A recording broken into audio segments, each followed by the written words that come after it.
Generación nucleoeléctrica, medicina nuclear y producción de radioisótopos. Exploración y explotación minera. Aplicación nuclear sobre la actividad agrícola. Esterilización de cultivos. Nanotecnología.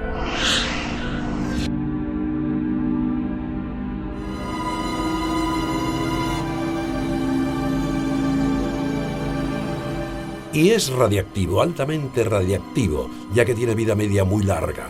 No es tan radiactivo como el radio, por ejemplo, pero hay una gran cantidad de él en la corteza terrestre. Es un elemento muy común. El uranio, como sustancia mineral en sí, puede encontrarse en todo el mundo. Irán, por supuesto, no es una excepción. Tienen diferentes minas en varios lugares. Uno de ellos, por ejemplo, es Ramsar, en el norte de Irán, el cual es muy rico en uranio, teniendo el nivel de radiación más alto del mundo.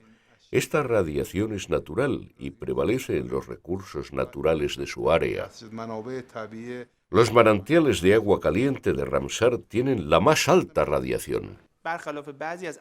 A pesar de que algunos elementos se fabrican en laboratorios utilizando mecanismos hechos por el hombre, este elemento existe en la naturaleza y aparece en 3 isótopos comunes: uranio 238, uranio 235 y uranio 234.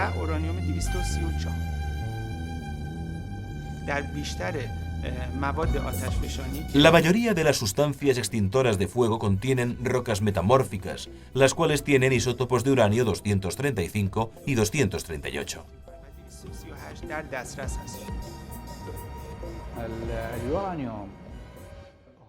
El uranio es un metal pesado, o más específicamente, un actínido, con un peso atómico de 238. Por lo que respecta a la fuerza de sus estructuras físicas, los elementos pueden ser clasificados en la naturaleza por su vida media, que es el periodo que transcurre desde que el contenido radiactivo original decrece hasta la mitad.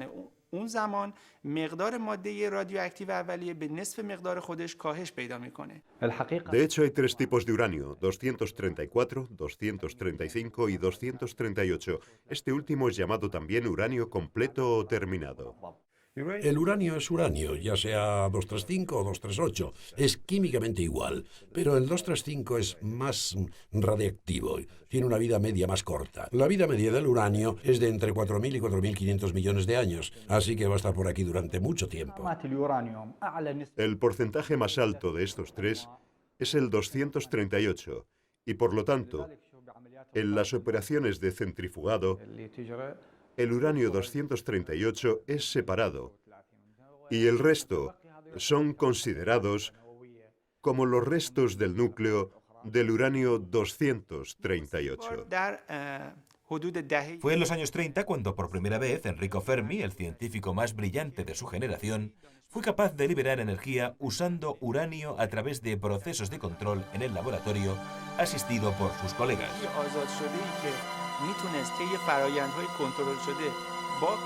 Pero volviendo a que la energía puede ser liberada, una vez que el uranio es descubierto y extraído de las minas, lo primero que se hace es purificarlo antes de poder utilizarlo.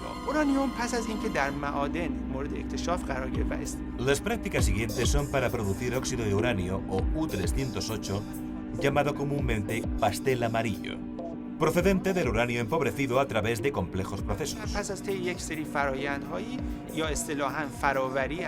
Durante el proceso de enriquecimiento, el uranio 238 sufre una serie de cambios.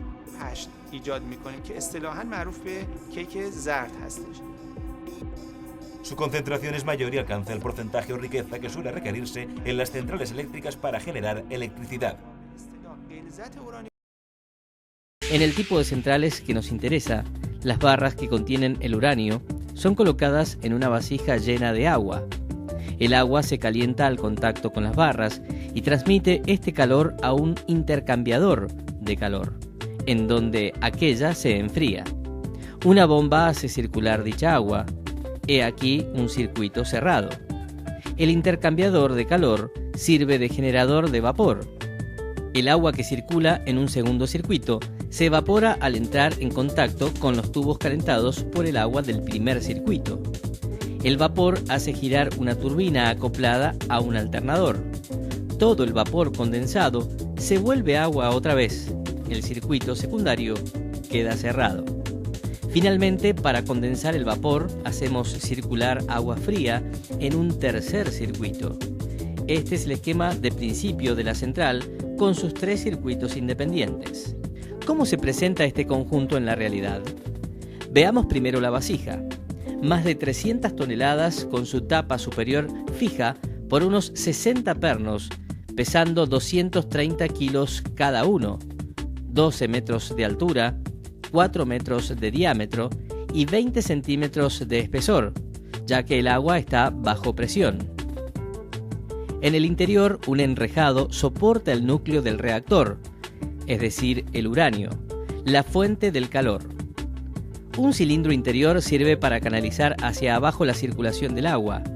Subiendo por el centro, en el núcleo del reactor, el agua se calienta, entra a 290 grados centígrados y sale a 325 grados centígrados. Alrededor de la vasija se sitúa un generador de vapor y una bomba. 20 metros es la altura del generador de vapor. En la parte inferior, una placa de gran resistencia de 50 centímetros de espesor, agujereadas por muchos orificios. En los agujeros están soldados los circuitos en U, por donde el agua circula. Hay 5.200, es decir, más de 100 kilómetros de tubos. En contacto con estos tubos, el agua del circuito secundario se evapora. Una potente bomba, 90 toneladas con su motor, caudal de más de 100.000 litros por segundo. Así están constituidos los diferentes lazos que forman el circuito primario alrededor de la vasija. Solo falta un elemento, el presionador. Es un gran recipiente de 15 metros de altura, unas resistencias eléctricas que pueden disipar más de 1000 kilovatios. Hacen hervir el agua hasta alcanzar la presión de funcionamiento, 150 veces la presión atmosférica. Desde luego, estos elementos deben estar sólidamente sostenidos. Están incrustados en un fuerte armazón de cemento, construido pensando no solo en la dilatación, sino también en un terremoto o en la caída de un avión. De la envoltura que se cierra, solo salen un total de 6 tuberías, 3 para el vapor que van a las turbinas, 3 para el agua de vuelta al intercambiador tras su condensación. Las tuberías de vapor salen del recinto de contención, se reagrupan para alimentar el cuerpo de las turbinas de alta presión y a continuación, en paralelo, los 2 cuerpos de baja presión y después del alternador, un total de 60 metros de longitud. Después de accionar los álabes de la turbina, el vapor expansionado se condensa y el agua recogida es enviada de vuelta al generador de vapor. La condensación del vapor se obtiene gracias al agua fría de un tercer circuito, que es la indispensable fuente fría de toda máquina térmica. ¿Cuál es la fuente de agua fría? O bien es el mar, o bien es el río. Si el caudal del río es demasiado pequeño, hay que instalar un circuito cerrado con torres de refrigeración para enfriar el agua. Esta torre no evita tomar agua del río, pero la limita considerablemente a una cantidad de 20 o 30 veces menor. Así se presenta el conjunto de la central nuclear, pero la parte más importante es, sin duda, el núcleo del reactor. El uranio se encuentra bajo la forma de pequeñas pastillas cilíndricas de óxido de uranio de 8 milímetros de diámetro. Las pastillas están apiladas en tubos herméticos llamados BAI y a su vez estas pastillas se agrupan en elementos de condensación cuadrados. En total más de 40.000 varillas y alrededor de 75 toneladas de uranio. En contrapartida, la fisión produce núcleos más pequeños. Son productos de fisión altamente radiactivos que no deben dejarse dispersar. Este combustible proporciona la energía de la central. El movimiento de las barras de control permitirá con gran sentido la potencia del reactor. Para evitar el escape de producto radiactivo, hay que tomar precauciones. Está también el conjunto primario completa y herméticamente cerrado, y más aún el recinto de contención. La Comisión Nacional de Energía Atómica está desarrollando la primera central nuclear de generación eléctrica de diseño 100% argentino. El CAREM, su primera versión, estará ubicada a pocos kilómetros de la localidad de Lima, provincia de Buenos Aires, junto a las centrales Atucha 1 y 2, y podrá generar unos 25 megawatts eléctricos, capaces, por ejemplo, de abastecer a una población de 100.000 habitantes. Construido con los más modernos materiales, el edificio principal del CAREM tendrá unos 20.000 metros cuadrados de superficie. Uno de los espacios más importantes para la operación de la central es la sala de control, un área de altísima tecnología, desde la cual se monitorean todas las funciones, como presión y temperatura dentro del reactor, potencia del núcleo, estado del combustible, etc. En el corazón del edificio se encuentra el recipiente de presión, una gran vasija de hierro de 11 metros de altura por 3 metros de diámetro, ubicada dentro de una ancha contención de hormigón y acero, lo que garantiza que todo el proceso se mantendrá confinado en esta zona, sin posibilidad de escapes o filtraciones hacia el medio ambiente.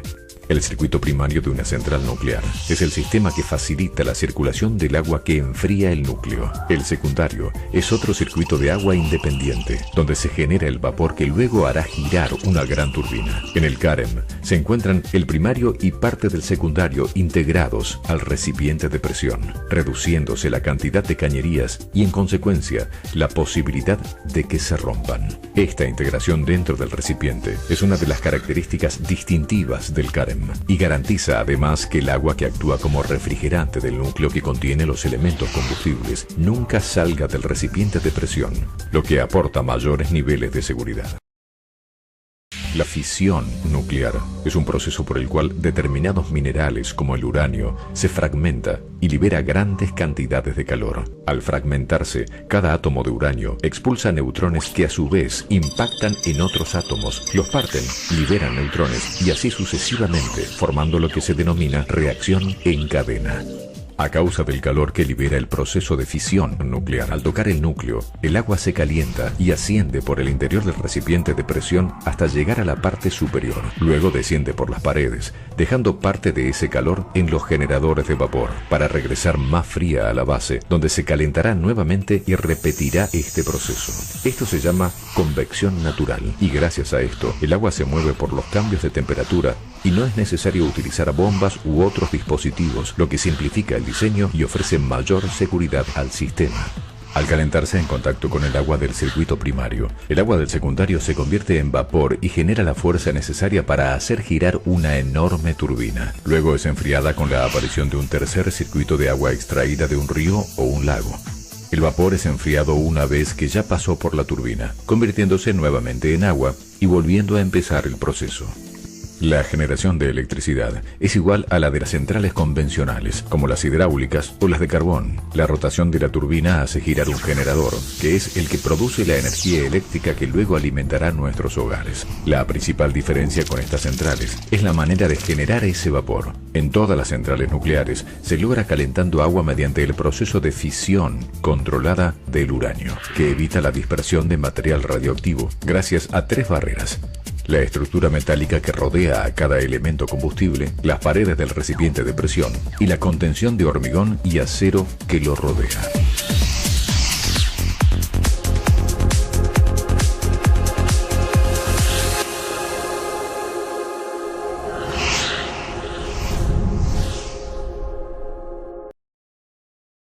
Para poder convertir esta posibilidad de políticas públicas, estrategias que nos lleven a políticas de Estado, acuerdos que trasciendan quienes tenemos una responsabilidad en la universidad o quienes la tienen en el gobierno, quién es el circunstancial presidente de una empresa privada, se necesita una fuerte participación democrática de nuestra comunidad.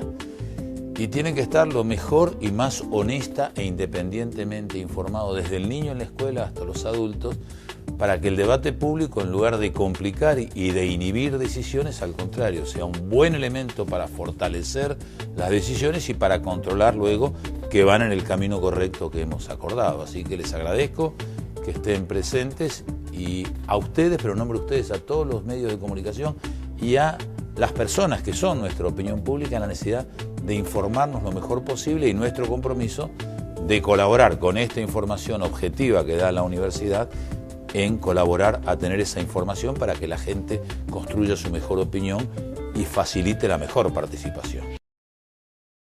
Pues la verdad que hay que desconfiar mucho de los medios convencionales porque efectivamente se han alineado, digamos, ¿no? con ese efectivamente pensamiento único que, como dice Ramonet, pues es como una doctrina viscosa, ¿no? Que lo penetra todo y que es, incluso aquellos que no estamos de acuerdo, pues nos encontramos muchas veces reaccionando o pensando en esa misma línea, ¿no? Porque se ha introducido ya desde hace mucho tiempo y, por tanto, ya en las escuelas, o sea, en las universidades, es decir, que impregna un poco todo, ¿no? Y también es lo mismo que dice Chomsky, ¿no? Entonces, claro, es difícil resistir a todo eso. Entonces hay que saberlo. Lo importante es que el ciudadano esté alerta, sepa que esto está ocurriendo, sepa que realmente no se cuenta todo lo que hay que contar, o sea, que hay muchos silencios, hay muchísimos estereotipos y que realmente hay que hacerse una, digamos, dieta de medios, igual que hemos aprendido lo que podemos comer y lo que no, y miramos los ingredientes del yogur y sabemos que las patatas fritas están reguladas, bueno, pues tenemos que hacer lo mismo con los medios, es decir, la información que recibimos, porque tenemos que pensar que siempre detrás de un mensaje pues hay alguien que lo envía, hay que preguntarse quién es ese alguien, por qué nos lo envía, para qué nos lo envía, por qué en ese momento. Es decir, que hay un trabajo, o sea, que ser un lector responsable significa querer ser un ciudadano responsable y, por tanto, pues hay que hacer ese esfuerzo. Y eso hay que enseñarlo desde pequeños, es decir, hay que enseñarlo en las escuelas y hay que promover el que los niños se den cuenta de que tienen que tener espíritu crítico, que no se puede uno tragar todo lo que recibe. Si nosotros solo comemos porquería, tendremos un cuerpo físico enfermo, y si solo comemos porquería informativa, pues solo tendremos un cuerpo social enfermo también. Como que desde el albor de los tiempos, el no dejar saber es una forma de dominar. O sea, en fin, todo eso está ahí, o sea, no es algo nuevo. Lo que pasa es que, digamos que se han sofisticado los sistemas para aplicarlo. Antes, digamos, los controles eran ideológicos normalmente y más zafios, o sea, era una represión por la represión. Luego se ha visto que es mucho más eficaz, o sea, y desde luego, pues bueno, en este momento, claro, más de recibo, ¿no? Bueno, pues hacer el mismo tipo de influencia, ya el dominio es más económico que político, y por tanto, convertir la economía en cuerpo doctrinal, los mercados en brazo armado de ese cuerpo doctrinal y dominar las sociedades y el mundo, pues ya no con balas y armas, sino con otro tipo de armas, ¿no? Pero conducir, digamos, a la masa y a la gente al mismo lugar, es decir, a servir a unos pocos, no al servicio del bienestar de la mayoría y del bien común.